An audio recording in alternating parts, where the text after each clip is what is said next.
عندما تنظر إلى وجهي تشعر بالذكاء والإصرار والثقة بالنفس والطيبة، ولم لا، فالأطفال أحباب الله. عدنان بوشوف طفل مغربي عنده 11 سنة، خرج من منزله في مدينة طنجة مرتديا كمامته خوفا من فيروس كورونا، وهو ببراءته لا يعرف أن فيروس آخر قاتل يمشي بجانبه يكلمه ويضحك معه. اختفى عدنان من يوم الاثنين وكأن الأرض انشقت وبلعته.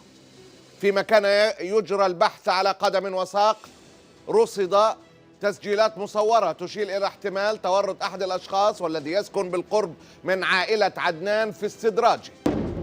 اليوم جرى القبض على هذا الشخص، 24 سنة، عامل في المنطقة الصناعية بطنجة، مشتبهين في قتله عدنان بعد اغتصابه. للأسف بعد القبض عليه دل الشخص الموقوف الشرطة على جثة عدنان مدفونة بعد اغتصابه وقتله.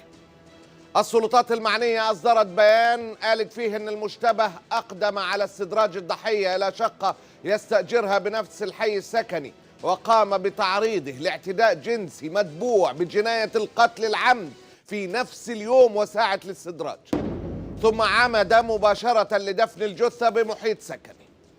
السلطات عادت منذ قليل وأعلنت القبض على 3 من أصدقاء الجاني والذين يقطنون معه في ذات المسكن، يشتبه في كونهم كانوا على علم بما جرى للضحية وتستروا على الجرم. دفنت جثة عدنان اليوم في سرية تامة بمقابر المجاهدين، وبدا والده، 7 بس اللي شاركوا في الدفن، بدا والده في حالة ذهول. طنجة بل المغرب كلها تموج بالغضب، لا أستثني أحدا، ولا صوت يعلو فوق صوت المطالبة بالقصاص.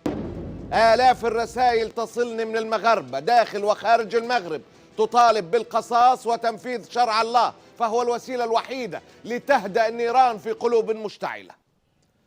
إنما جزاء الذين يحاربون الله ورسوله ويسعون في الأرض فسادا أن يقتلوا أو يصلبوا أو تقطع أيديهم وأرجلهم من خلاف أو ينفوا من الأرض، ذلك لهم خزي في الدنيا ولهم في الآخرة عذاب عظيم.